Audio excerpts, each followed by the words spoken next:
Hello friends and my dear students, मैं हूं A K. Jha और आप सबका स्वागत है आज के हमारे इस वीडियो में। पिछले वीडियोस की कड़ी को हम आगे इस वीडियो में लेकर चलेंगे और इसको आगे बढ़ाने का काम करेंगे। क्लास 12th का जो अभी रिसेंट टॉपिक चल रहा था हमारा कंज्यूमर्स प्रोटेक्शन एक्ट जो 2019 है, उसके ऊपर एक इम्पॉर्टेंट वीडियो है। अभी इसमें हम लोग बात करेंगे कंज्यूमर्स ऑर्गेनाइजेशंस के बारे में कि कंज्यूमर्स ऑर्गेनाइजेशंस या एनजीओज जो कंज्यूमर्स के हित में काम करते हैं उनका क्या रोल है, उनकी क्या भूमिका है। तो आज हम बात करेंगे उसी के बारे में। तो सबसे पहले हम बात करेंगे role of consumers organisations NGO में कि कंज्यूमर्स एजुकेशन बहुत जरूरी है।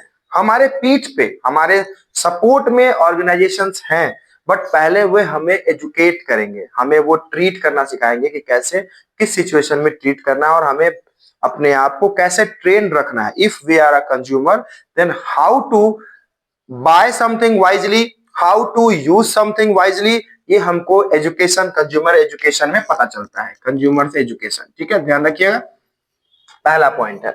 दूसरा है attending to complaints and of consumers. Consumers के कंप्लेन को ये समझता है। मान लीजिए कि हम एक व्यक्ति हैं किसी छोटे से शहर के, तो हम को कोई तरह का शिकायत है तो हम कंज्यूमर फोरम में जाएंगे। उससे पहले हम कंज्यूमर्स ऑर्गेनाइजेशंस में भी जा सकते हैं, जहां पे कंज्यूमर के की बातों को सुनने के लिए कुछ लोग होते हैं, कुछ एनजीओ होते हैं जो गवर्नमेंट नॉन गवर्नमेंट ऑर्गेनाइजेशंस होते हैं जो काम करते हैं सोशल वेलफेयर के लिए। तो वो कंज्यूमर्स के हितों का ध्यान रखते हैं and they speak on behalf of the consumers, they take stands on behalf of the consumers. तो यहाँ पे आपको attending to complaints of consumers, आप बोल सकते हैं कि कंज्यूमर्स के कंप्लेंट्स को अटेंड करता है। प्रोवाइड लीगल असिस्टेंस, कई बार ऐसा होता है कि एक इंडिविजुअल, एक व्यक्ति लीगल असिस्टेंस उसको आसानी से नहीं अवेलेबल होता है, तो वो क्या करता है कि कंज्यूमर ऑर्गेनाइजेशंस के थ्रू हेल्प लेता है। एक से भले दो, दो से भले पांच, कहा जाता है कि एक ग्रुप अगर हमारे साथ होता है तो हमारी हिम्मत ऐसे ही बन जाती है, ठीक है। तो इसलिए कहा गया है कि लीगल असिस्टेंस इसका तीसरा जो रोल है कंज्यूमर ऑर्गेनाइजेशंस का कंज्यूमर वेलफेयर में, वो ये है कि ये लीगल असिस्टेंस यानी कि वैधानिक आपको सहायता देती है। एक वैधानिक या जो कानूनी सहायता आपको मिलती है वो ये देती है, ठीक है।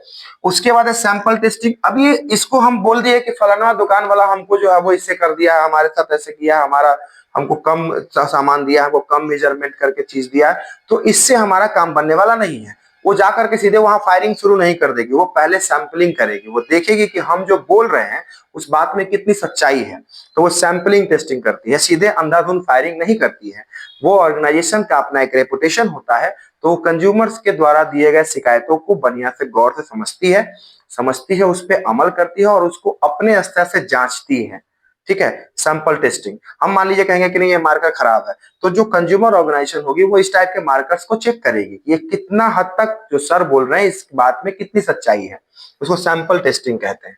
उसके बाद है filing suits on behalf of the consumers. अगर उसको लगता है फोर्थ पॉइंट में कि हाँ जो हम बोल रहे हैं वो सही है, तो वो मेरे बिहाफ में या मेरे जैसे और भी कंज्यूमर्स के बिहाफ में वो सूट फाइल करेगी। सूट फाइल करने का मतलब कि वो न्यायालय में डिस्ट्रिक्ट फोरम, मैंने बताया आपको पहले ही वीडियो में कि डिस्ट्रिक्ट फोरम, स्टेट फोरम या नेशनल फोरम, तीनों में से किसी फोरम में जहां के लिए वो एलिजिबिलिटी होगा, उसकी एलिजिबिलिटी होती है अमाउंट के हिसाब से।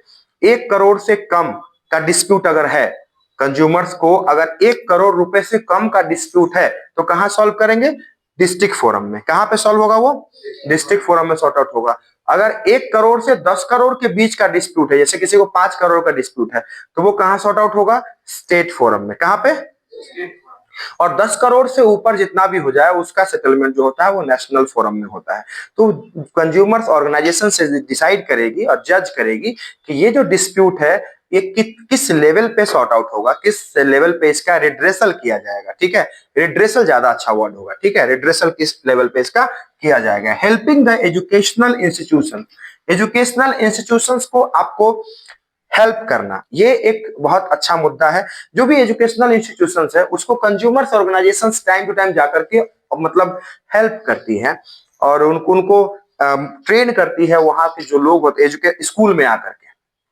जागो ग्राहक जागो टीवी पे देने का क्या मतलब है कि जो लोग टीवी देख रहे हैं वो लोग समझेंगे कि हम ग्राहक हैं। और आपको पहले ही कहा था मैंने, फर्स्ट वीडियो जो इस चैप्टर का था, फर्स्ट पार्ट में मैंने आपको बताया था कि consumers are the king of the market. अगर मार्केट में कंज्यूमर नहीं है तो फिर मार्केट का कोई मतलब नहीं बनता है। ध्यान से समझिएगा, सुनिएगा। उसके बाद है आपका प्रोमोटिंग द कंज्यूमर्स यूनियंस या ऑर्गेनाइजेशंस नेटवर्क। कंज्यूमर यूनियंस को एक के साथ, पटना वाला को मुजफ्फरपुर वाले के साथ, मुजफ्फरपुर वाले को सीतामढ़ी के साथ, सीतामढ़ी वाले को समस्तीपुर के साथ, समस्तीपुर वाले को गोपालगंज के साथ, वो यूनियन को यूनाइट करना और उसके नेटवर्क को प्रमोट करना, ये कंज्यूमर ऑर्गेनाइजेशन का है। जैसे आप देखते होंगे बड़े बड़े जो पार्टियां होती हैं, बड़ी बड़ी जो पार्टियां होती हैं, बड़े बड़े जो प्लेटफॉर्म्स होते हैं, वहां पे एक क्लब वगैरह जो होता है उसमें जो मतलब यूनिवर्सल क्लब्स जो होते हैं उसके मेंबर आपको हर जगह मिल जाएंगे। जैसे मान लीजिए किसी सरकार, किसी नेशनल पार्टी की बात कर लीजिए, तो मान लीजिए कोई कांग्रेस का है, कोई बीजेपी का है, कोई नेशनल पार्टी की बात कर रहे हैं जिसकी सरकार 2 से ज्यादा राज्यों में है। तो अगर नेशनल पार्टी है कोई, तो उसका अगर मान लीजिए कि हम किसी खास पार्टी का बात करते हैं, तो उसका उस पार्टी का अगर कोई मेंबर अगर उड़ीसा में है, मध्य प्रदेश में है, उत्तर प्रदेश में है, गुजरात में है, तो वहां जब वो जाएगा तो वहां पर उसको उस तरह का ट्रीटमेंट मिलेगा, उसको लगेगा कि मैं अपने लोगों के बीच में आया हूं। तो कंज्यूमर्स जो ऑर्गेनाइजेशंस होते हैं, इनका एक और काम होता है कि कंज्यूमर्स प्लेटफॉर्म, कंज्यूमर्स के जो यूनियंस होते हैं उनको एक साथ यूनाइट करके उनको कनेक्ट करना। ठीक है, ये समझिएगा। अब एक शिकायत आता है, एक सवाल आता है, सॉरी शिकायत नहीं, कि सर डिस्प्यूट जो है वो कैसे और कहां अराइज करना है। तो उसके लिए बहुत अच्छा ऑप्शन है, सिंपल सी बात है, किसके पास शिकायत किया जाए। मैं आपको बताऊं, जितना ज्यादा से ज्यादा डिस्प्यूट जो होता है ना वो स्टेट फोरम तक सिमट जाता है। लेकिन अगर बड़े बड़े बिल्डर्स हैं, उनका 500 करोड़ 200 करोड़ 400 करोड़ का डिस्प्यूट है, तो उस कंडीशन में वो नेशनल फोरम में डिस्कस करेंगे। सिंपल सी बात है, अगर आप लिमिट यूज करेंगे, लिमिट आप देखेंगे, तो जैसे होता है ना कि हाँ यहाँ पे इतना, यहाँ पे इतना, यहाँ पे इतना, तो उस तरह से आपको अगर याद रहेगा तो ऑब्जेक्टिव में बहुत हेल्प करेगा। एमसीक्यू डेफिनेटली आता है इस तरह से, तो आप समझेंगे और याद करने की कोशिश करेंगे तो आपका कॉन्सेप्ट बहुत अच्छे से बिल्ड हो जाएगा। तो अभी के लिए हमारा जो टॉपिक था वो यही था, role of consumers organisations, NGOs का रोल क्या है कंज्यूमर प्रोटेक्शन में, और रिड्रेसल एजेंसीज क्या है, क्या करती हैं। तो आज इस चैप्टर को यहीं पर समाप्त किया जा रहा है। इसके बाद इस चैप्टर से रिलेटेड आपके टॉपिक्स अगर जो भी होंगे उसके ऊपर आप कमेंट करके बता सकते हैं, ताकि उस पर हम अगर जरूरत पड़ेगी तो वीडियो उस पर हम ला सकते हैं। और अगर आपको किसी और टॉपिक पे भी वीडियो चाहिए होगा तो आप क्लास 12 के अगर स्टूडेंट हैं तो नोट कमेंट बॉक्स में जाकर कमेंट करेंगे, तो उस टॉपिक पे हम वीडियो लेकर आने की कोशिश करेंगे। आने वाली वीडियोस में मिलेंगे, तब तक के लिए बाय।